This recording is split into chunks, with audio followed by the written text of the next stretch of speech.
Hello friends, welcome back to the channel trade smart with Sahaj. आज हम analysis करेंगे एक पोटेंशियल मल्टीबैगर स्टॉक का जो है बंधन बैंक। बंधन बैंक की हम बात करें तो करंटली ये 163 रुपीज़ के प्राइस लेवल पर ट्रेड कर रहा है और ये वही प्राइस लेवल है जिस प्राइस पर इसने कोविड में ट्रेड किया करता था।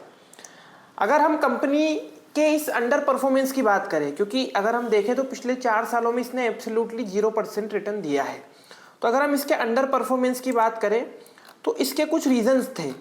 One of the reason is यहाँ पे जो था उसका था नेट एनपीए और ग्रोस एनपीए का। अगर हम पिछले कुछ क्वार्टर्स से देखें तो कंपनी के जो नेट एनपीए थे वो थोड़े ज़्यादा थे, यानी कि ऑलमोस्ट 2 to 3% वहाँ पे नेट एनपीए थे। ग्रोस एनपीए भी वहाँ पे ज़्यादा था, 10% 7% के अप्रोक्स वहाँ पे इस रेंज में वहाँ पे नेट एनपीए और ग्रोस एनपीए थे। लेकिन पिछले 3 क्वार्टर से अगर आप देखेंगे तो जो नेट एनपीए है वो यहाँ पे जैसे मार्च क्वार्टर की बात करें तो 1.11%, फिर 1.15%, फिर 1.29%, यानी कि जो नेट एनपीए है वो अंडर कंट्रोल आया है और ग्रोस एनपीए भी यहाँ पर स्टेबल है, अंडर कंट्रोल है, यानी कि कंपनी ने अपनी बुक्स को, बैंक ने अपनी बुक्स को ड्रास्टिकली क्लीन किया है।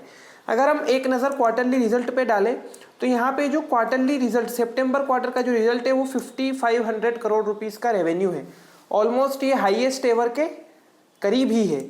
नेट प्रॉफिट भी यहाँ पे 937 करोड़ रुपीस का है, जो कि हाईएस्ट एवर ही है ऑलमोस्ट। जो लास्ट क्वार्टर का जो नेट प्रॉफिट था वो 1063 करोड़ रुपीस था। यानी कि जो क्वार्टरली रिजल्ट वाइज हम बात करें तो रेवेन्यू और नेट प्रॉफिटेबिलिटी के मामले में जो कंपनी है वो बेस्ट एवर परफॉर्म कर रही है। अगर हम ईयरली पीएनएल देखें तो यहाँ पे 20,890 करोड़ का हाईएस्ट एवर ट्रेलिंग 12 मंथ का रेवेन्यू बंधन बैंक ने पोस्ट किया है और नेट प्रॉफिट भी यहाँ पे 2788 करोड़ का हाईएस्ट एवर नेट प्रॉफिट है। क्वार्टरली बेसिस पे भी और ईयरली बेसिस पे भी जो कंपनी है वो बेस्ट एवर रिजल्ट पोस्ट कर रही है। नेट एनपीए भी हमने जैसा देखा वो अंडर कंट्रोल है। अगर हम यहाँ से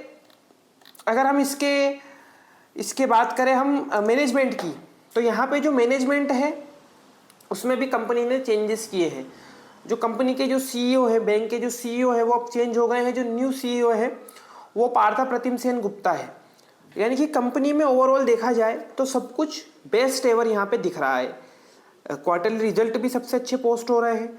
ईयरली ट्रेलिंग 12 मंथ का रेवेन्यू बेस्ट एवर है, ईयरली प्रॉफिट भी बेस्ट एवर है।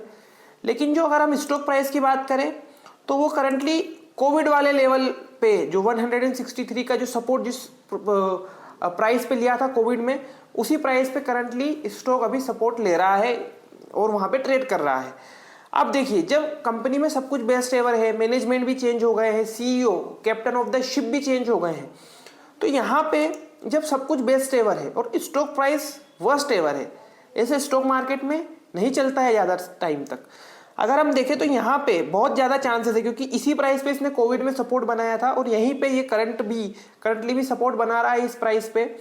तो अगर कंपनी बैंक अच्छा परफॉर्म करती रहती है और अभी तक बेस्ट एवर परफॉर्म कर रही है तो ऐसा परफॉर्मेंस चलता रहता है, तो यहाँ से एक जो इमीडिएट रेजिस्टेंस दिखता है वो 430 रुपीज़ पे दिख रहा है, जो कि करंट प्राइस लेवल से 162% का गेन है। और अगर कंसिस्टेंटली रिजल्ट अच्छे पोस्ट होते हैं, बैंक अच्छा परफॉर्म करता है, एनपीए को अंडर कंट्रोल लगता है, तो यहाँ पे वो अपने ऑल टाइम हाई वाले प्राइस को भी टच कर सकता है, जो कि यहाँ पे 742 रुपीज़ का है। और अगर ये अपने ऑल टाइम हाई को टच करता है तो ये एक मल्टीबैगर स्टॉक बनेगा और हमको यहाँ से 4.5 टाइम्स का जो रिटर्न है वो देगा, यानी कि हमारे मनी को वन शॉट में 4.5 गुना 4.5 टाइम्स से कर सकता है। और ये होता इसलिए दिख रहा है क्योंकि company best ever result post कर रही है। और अगर ये ऐसा होने में 4.5 टाइम्स होने में 3 साल 4 साल 3 इयर्स 4 इयर्स भी लगते हैं, तो मेरे हिसाब से कोई बुरा नहीं है। Thank you.